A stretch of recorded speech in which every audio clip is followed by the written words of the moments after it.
دل سے ہی ہمارے گینگ میں شمولیت اختیار کر لو، دوسرا راستہ موت ہے۔ اب یہ تم پر ہے کہ تم کس راستے پر چلو گے۔ تم ایک ضرورت مند دکھائی دیتے ہو، لہٰذا ہمارے ساتھ کام کرو۔ اپنے خاندان کی کفالت کر سکتے ہو اور ان کی تقدیر بدل سکتے ہو۔ میرے پاس کہنے کے لیے کچھ الفاظ نہیں تھے۔ میں جانتا تھا اب یہ ایک ایسی قید ہے جہاں سے اتنی جلدی تو مجھے رہائی نہیں مل سکتی، لہٰذا میں نے ان سے یہی کہا تھا کہ دل سے آپ لوگوں کے گینگ میں شامل ہوتا ہوں۔ انہوں نے مجھے مبارکباد پیش کی اور اپنے گینگ میں شامل کر لیا۔ 1 سال کا عرصہ بیت چکا تھا لیکن مجھے وہاں سے فرار کا موقع نہ ملا کیونکہ وہ لوگ مجھ پر کڑی نظر رکھے ہوئے تھے۔ 1 سال کے عرصے کے دوران وہ کئی لوگ اپنی رہائی پر لے کر آئے تھے جن کو وہ اغوا کرتے تھے اور پھر ان کے خاندان سے ان کے لیے تاوان وصول کرتے تھے۔ کئی ایسے مجبور لوگوں کو میں نے دیکھا تھا جن کو وہ پکڑ کے لے آتے تھے اور پھر بھاری قیمت وصول کر کے ان کو آزاد کیا تھا۔ کئی ایسے لوگ بھی وہ پکڑ لائے تھے جن کے گھر والے پیسے دینے سے انکار کر دیتے تھے اور پھر وہ ان کو بے دردی سے مار کر دریا میں پھینک دیتے تھے۔ 1 سال تک میں گھر واپس نہ آیا تو ابا جان نے یہی سمجھا کہ میرا بیٹا اب کبھی واپس نہیں آئے گا یا پھر خودکشی کر کے اس نے اپنی جان دے دی۔ ماں کو اب بھی میرے جینے کی امید تھی اور وہ ابا سے بار بار یہی کہتی تھی کہ ایک نہ ایک دن میرا بیٹا لوٹ کر واپس آئے گا۔ اچانک ہی ٹی وی پر ایک خبر چلی کہ ساتھ والے جنگل میں ایک نوجوان کی جلی ہوئی لاش ملی ہے۔ ابا خبر سن کر فوراً جائے وقوع پر پہنچے۔ اس لاش کی شناخت بالکل نہیں ہو رہی تھی۔ ابا نے انتظامیہ کو اس بات کا یقین دلایا کہ یہ لاش میرے بیٹے کی ہے۔ میرا بیٹا 1 سال سے گمشدہ ہے، کسی کو نہ مل سکا، ہو نہ ہو یہ میرا ہی ظفر ہے۔ ابا لاش کو اپنے گھر لے آئے اور پھر قبرستان میں دفنا دیا۔ ماں کی بھی امید کہ میرا ظفر زندہ ہے، وہ بھی مر چکی تھی۔ کچھ دن بعد ایک ایسے شخص کو ڈاکو پکڑ کر لائے جو ایک بہت بڑے ریسٹورنٹ کا مالک تھا۔ اس کا نام شیخ حبیب تھا اور وہ کروڑپتی شخص تھا۔ انہوں نے شیخ حبیب کے گھر والوں سے 50 کروڑ کی ڈیمانڈ کی تھی جو کہ بہت زیادہ تھی۔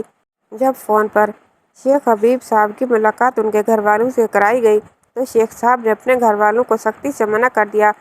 اتنی رقم میرے لیے نہیں دینی، اتنی رقم ادا کرنے کے لیے مجھے اپنی ساری جائیداد حتیٰ کہ گھر بھی فروخت کرنا پڑے گا۔ شیخ صاحب کی رکھوالی پر مامور کیا گیا تھا جبکہ باقی لوگ دریا کے کنارے محفل اٹینڈ کر رہے تھے اور اب جب وہ مجھ پر اعتماد کرتے تھے اور کبھی نہ سوچا تھا کہ ظفر ہمیں دھوکہ دے سکتا ہے، لیکن میں تو موقع کی تلاش میں تھا اور آج وہ موقع مجھے مل رہا تھا۔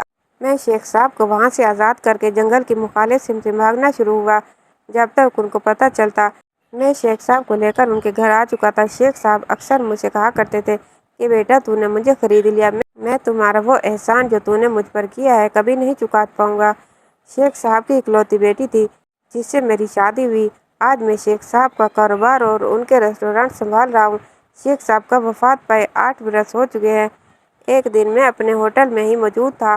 میں آفس میں بیٹھا ہوا تھا جبکہ کھڑکی میں سے میں نے دیکھا ابا جان ماں کو لے کر اس ہوٹل پر آئے تھے۔ ابا جان نے بہرے سے کہا کہ اس ہوٹل کا سستا ترین کھانا لے کر آؤ جو سب سے کم قیمت ہو۔ میں نے بہرے کو ہاتھ کا اشارہ کیا اور اپنے پاس بلایا اور پھر اس سے پوچھا۔ بہرے نے مجھے ساری تفصیل بتائی۔ میں نے اس سے کہا ان کو سب سے مہنگا ترین کھانا کھلا دو، قیمت میری طرف سے ادا ہو جائے گی۔